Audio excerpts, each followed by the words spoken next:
Eh bien bonjour à toutes et à tous, ici Skymatix pour une nouvelle vidéo sur la chaîne French Family. Premier match du tournoi, on a été très retardé parce qu'on a eu beaucoup de mal à se mettre en place au niveau des matchmaking etc.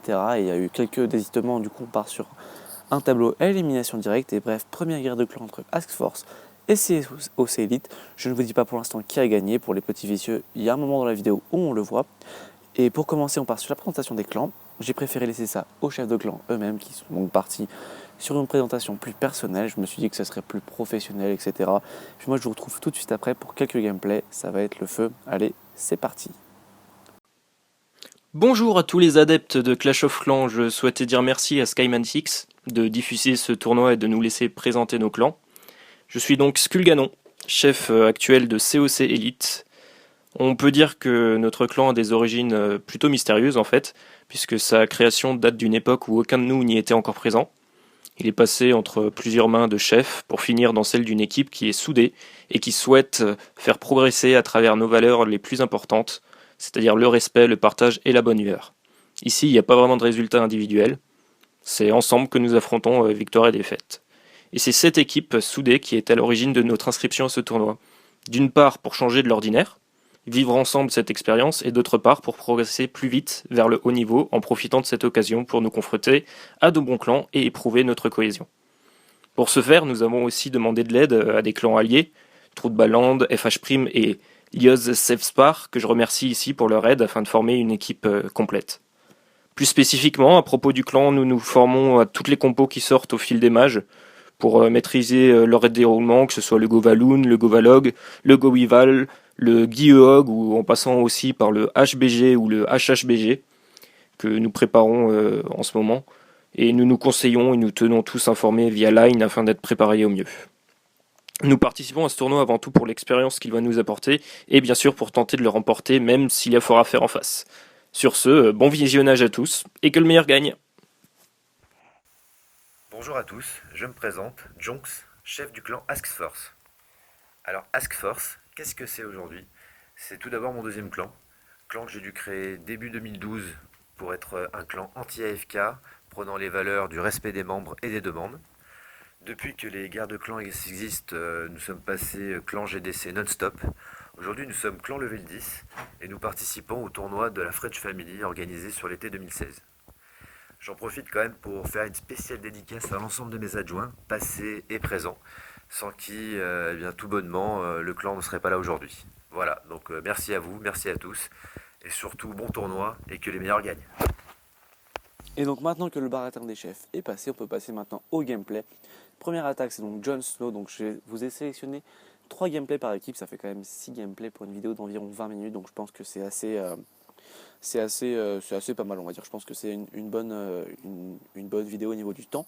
Et donc je vous ai sélectionné un gameplay HDV11 dans chaque équipe, ainsi que un HDV10 et un HDV9. Pour COC Elite, j'aurai un HDV11 et un HDV 9.5 et un HDV9. Parce que voilà, j'ai décidé de faire autrement. Et donc on part sur une attaque en boulisse en HDV11. C'est quand même les attaques les plus performantes. Il n'y a pas eu de 3 étoiles en HDV11 dans cette guerre de clans. C'est dommage, mais il y a eu de très grosses attaques, puisque je vous ai sélectionné, si je dis pas de bêtises, un 98% et un 88%. Donc c'est quand même des grosses attaques sur HDV11 qui font un bon boulot. Et donc ici on a Jon Snow de Ask Force qui part avec ses boulistes sur la droite, avec son grand gardien, sa reine, etc. Il a réussi à choper le château de clan. Un sort de gel ici qui est peut-être un peu raté entre guillemets. Je vais donc accélérer l'attaque parce que tout simplement il n'y a plus que la QH et que c'est un peu ennuyant au final de regarder un QH pendant 3 plombes. Et donc voilà, donc je me dis que peut-être avec ce sort de gel un peu mieux utilisé, on aurait pu voir un 100% en HDV11 tout simplement, donc sur cette attaque. Si tu passes par là, John, n'hésite pas à me dire en commentaire si tu penses que ça a joué sur l'attaque, parce que j'étais pas vraiment là non plus.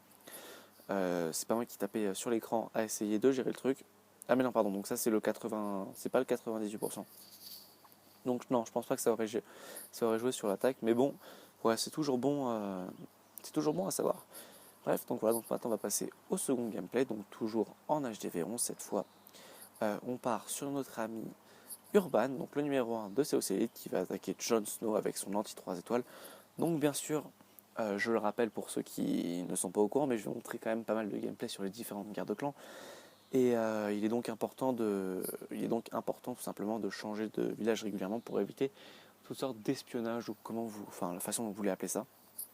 Donc ici on part encore sur un AQH avec des boulistes, 10 sorciers, et on a un HDV11 max qui attaque un HDV11 à peu près max.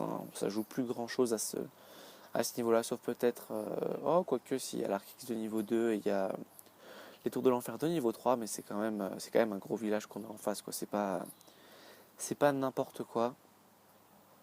Et donc voilà. Et donc le village progresse. Et attendez, je ne vois pas d'aigle artilleur. Et bien je ne crois que c'est un village sans aigle artilleur. C'est bon à savoir, excuse-moi, donc je redécouvre un peu les gameplays. Pour la simple et bonne raison que je suis en vacances et donc j'ai un peu de mal à faire ce commentaire. Là je suis en train de le faire parce que j'ai un moment de libre. Je suis dans les Alpes, bref, je vais arrêter de raconter ma vie et donc je recorde les gameplays au moment de la guerre de clan.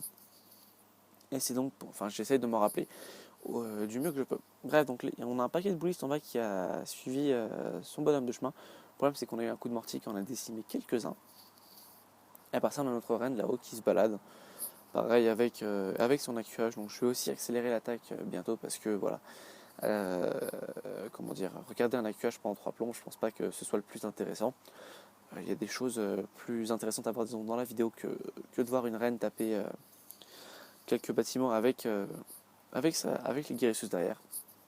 Bref, c'est une très très belle attaque de ta part Urban qui va elle se solder par un 98%, ce qui est quand même très très malheureux. Et en même temps, c'est bien pour Asforce, je suppose. Et donc voilà, il reste 15 secondes dans le gameplay. Il va choper la tour d'archer et le camp militaire. Et voilà, donc l'attaque va s'arrêter là. Pas de 100% en HDV11, mais de très très belles attaques. Je ne pourrais pas bien sûr toutes vous les montrer parce que j'ai pas le temps en une vidéo. Mais voilà, donc je voulais quand même féliciter les HDV11 sur cette guerre de clan. Et d'ailleurs, je voulais en profiter pour féliciter tout le monde puisque il y a eu des grosses attaques, que ce soit en HDV10, en HDV9, en HDV11. Et donc en parlant d'HDV9, on va parler maintenant sur la première attaque. On va partir maintenant sur la première attaque HDV9. C'est donc Vlad Atlantica. Oh là, j'ai réussi à le prononcer du premier coup, je suis très fort, c'est le matin. Et donc il va partir sur une compo au bébé dragon avec on va appeler ça un AQH Go Wiva bébé drag, je pense que c'est ça. Si je vous dis pas de bêtises, et donc on a face à Tenchu, donc il attaque son miroir, le numéro 13. Et il démarre sur son AQH avec une reine 26. Il a quand même des héros qui sont supérieurs à son adversaire. Je suis en train de perdre mes mots, puisque Tenchu est à une reine 20 et un roi 19, si je dis pas de bêtises. Mais voilà, donc ça va pas l'empêcher je pense que ça va pas non plus jouer une grosse attaque je dis des bêtises, ça va pas non plus jouer un rôle très important, je pense, sur l'attaque. Je pense que même avec des gros héros, l'attaque est très bien réalisée et je pense pas que ça aurait changé l'issue de l'attaque. Il faut dire les choses comme elles sont. Et donc voilà, donc à ce moment-là, sa reine a bien progressé. Il va choper une anti-aérienne. Et voilà, donc je pense qu'il en a déjà tué une, tout simplement. Et donc voilà. Donc la reine qui subit un peu, mais elle a encore son habilité, donc il n'y a pas trop de soucis. À partir de là, on va envoyer les Valkyries, le commando avec le golem, le roi, etc. Donc il se balade avec 6 Valkyries. Et on va envoyer un sort de saut pour faire un gros carnage. Et à ce moment-là, il n'y a plus d'anti-aérienne. Et donc on va pouvoir commencer à envoyer les bébés dragons de façon un peu plus chirurgicale, afin d'avoir un clean assez optimisé et de venir terminer ce village. Donc quand je vois ça, à la différence des attaques que j'ai vu voir en Go with Drag, en fait, on a ici des bébés dragons qui sont plus en clean et ils n'ont pas peut-être un rôle de destruction massive, le rôle de destruction massive qu'ont tout simplement les dragons. Et donc voilà, c'est une très belle attaque de ta part et on passe à l'attaque suivante en HDV9. Donc c'est l'attaque d'un membre de Asforce sur un membre de COC Elite. Et oui, bien sûr, le garde clan n'a pas changé pendant ce commentaire. Et j'ai donc nommé tout simplement pour cette attaque 2 joueurs. L'attaquant c'est Jonx, celui qui vous a fait la présentation, ou Jonix, pardon, je ne sais pas de du clan, et donc c'est le chef de Asforce. J'ai voulu le représenter aussi dans une des attaques de cette guerre de clan. Donc pour ça, il attaque le numéro 10, donc donc lui est HDV9 full max, et à peu près, à part quelques niveaux de héros, pour le numéro 10 JF. Et j'ai vraiment tenu à choisir cette compo parce que vraiment je l'adore, c'est cette AQH plus le Bullet Wall qui est juste monstrueux pour ceux qui me suivent sur ma chaîne, donc Skymatix. Je me permets de me faire un petit coup de pub au passage. Voilà, donc si je vous plais, n'hésitez pas à passer. Je vous offrirai peut-être des gâteaux. Et donc c'est une compo que j'adore, qui est vraiment très destructrice. Elle fait un travail qui est monstrueux. Et donc voilà, donc c'est une compo. J'ai donc décidé de vous montrer. On a ici des cochons qui sont aussi quelques cochons qui sont là en clean, qui seront là pour plus tard au niveau d'un lâcher de cochon un peu plus chirurgical. Et là vous pouvez voir que tout est rentré au centre. On a encore les 6 Valkyries. C'est assez impressionnant. Pas les 6 Valkyries, pardon, les 6 guérisseuses, c'est assez impressionnant, mais on en a perdu une à ce moment-là. Mais vous allez voir que ça n'aura pas d'incidence sur l'attaque. Vraiment, il y a même s'il vous reste 2 guérisseuses à la fin, on sait que la reine en général va rester sur son Queen Walk. En fait, elle va rester en pleine guérison. Et donc on a une attaque qui est menée à la perfection tout simplement. Je perds mes mots, c'est le matin, et voilà, donc j'ai eu une journée assez difficile hier, mais c'est pas grave. Si vous voulez que je vous raconte ça, il faudra venir sur ma chaîne. Je vais sûrement faire un petit récap rapidement de mes vacances. Et ici, pas le sujet, je retourne à mes oignons. Je suis en train de...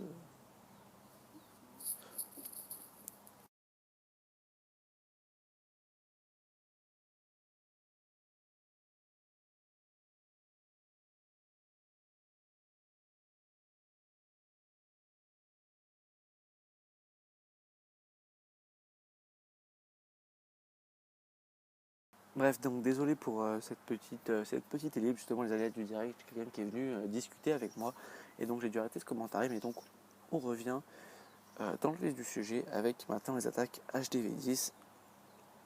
Et donc pareil, on va retrouver beaucoup de bullies. De toute façon, c'est les troupes phares du moment. Et pourtant, j'ai appris que Supercell avait sûrement nerf les mineurs. Donc je sais pas si c'est une information qui est tout simplement réelle, ou si c'est des rumeurs. Mais donc voilà, donc on a un petit fail des sapeurs pour commencer, histoire de bien se marrer, hein. C'est toujours plus simple quand ça foire. Et donc voilà, donc on a ici les troupes qui commencent à rentrer dans le village. Et on a une très très belle attaque qui se dessine de la part de The Tower, donc de Asforce, face à Akmikaz. Je suppose que c'est comme ça que ça se prononce, tout simplement. Et donc voilà, donc l'habilité du roi qui est utilisée afin de progresser un maximum dans le village. Et à partir de là, l'attaque va se dérouler sans aucun macro. Il va tout simplement faire 3 étoiles avec sa reine 40 et son roi de niveau 23. Comme quoi, on voit que le niveau de la reine est beaucoup plus important que le niveau du roi. Il vaut mieux pouvoir faire des AQH avec la reine que des KQ, que des BKH, tout simplement. Barbarian King Healer, c'est pas quelque chose qui marche à la perfection. D'après ce que j'ai compris, c'est pas tip top. Et donc voilà, donc cette attaque qui est donc très très bien menée de la part de The Tower, va, comme je disais, se solder par un 3 étoiles. Et voilà, donc c'est une très très belle attaque encore une fois. Et on va pouvoir passer au 6e et dernier gameplay, celui de Sombre Chat. Et j'ai eu un petit coup de cœur sur celui-là. C'est une attaque HDV 9.5 face à un autre 9.5. Alors vous allez me dire que c'est assez facile de tripler aujourd'hui de l'HDV 9 ou de l'HDV 9.5, mais j'ai trouvé, vous allez voir que le placement de la QH, le placement de toutes les troupes était placé merveilleusement bien. J'ai vraiment bien aimé cette attaque, et donc je voulais quand même féliciter Sombre Chat pour cela. Et donc il est face à Alan de Asforce avec un go with tout simplement. Coucou. Bon, voilà, donc encore une petite interruption, je suis vraiment désolé. Bon, cette fois je vais pas m'amuser à recouper l'audio, etc. Donc on va repartir comme si de rien n'était, comme si on n'avait rien entendu. J'ai un pote tout simplement qui est passé dans le jardin, il a dit bonjour, et donc ensuite il est rentré dans la maison voir d'autres potes. Et donc Et donc voilà, donc on en était sur la QH. Maintenant, il faut reprendre le commentary comme, comme si de rien n'était tout simplement. On a mis les poisons sur la sorcière ainsi que le ballon, et donc la reine ne va pas prendre vraiment trop de dégâts. Avec en plus le sort d'orage, c'est un combo qui est assez fréquent et assez dévastateur tout simplement. Et à partir de là, on va tout simplement pouvoir envoyer la partie commando avec le golem, le géant, les quelques sorciers derrière, forcément, et donc les sapeurs pour ouvrir.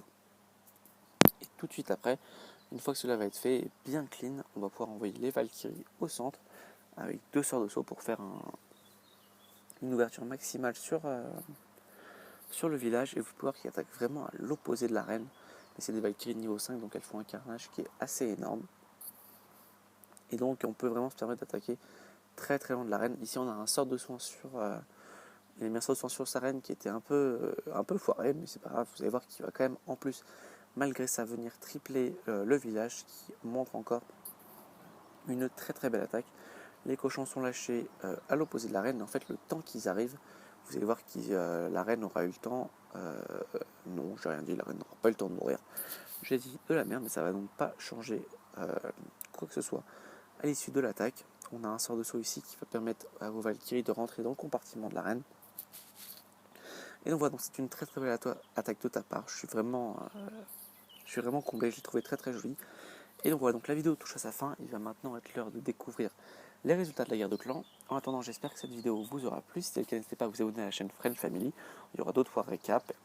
Et bien sûr, à passer sur ma chaîne. La chaîne sera en description de la vidéo.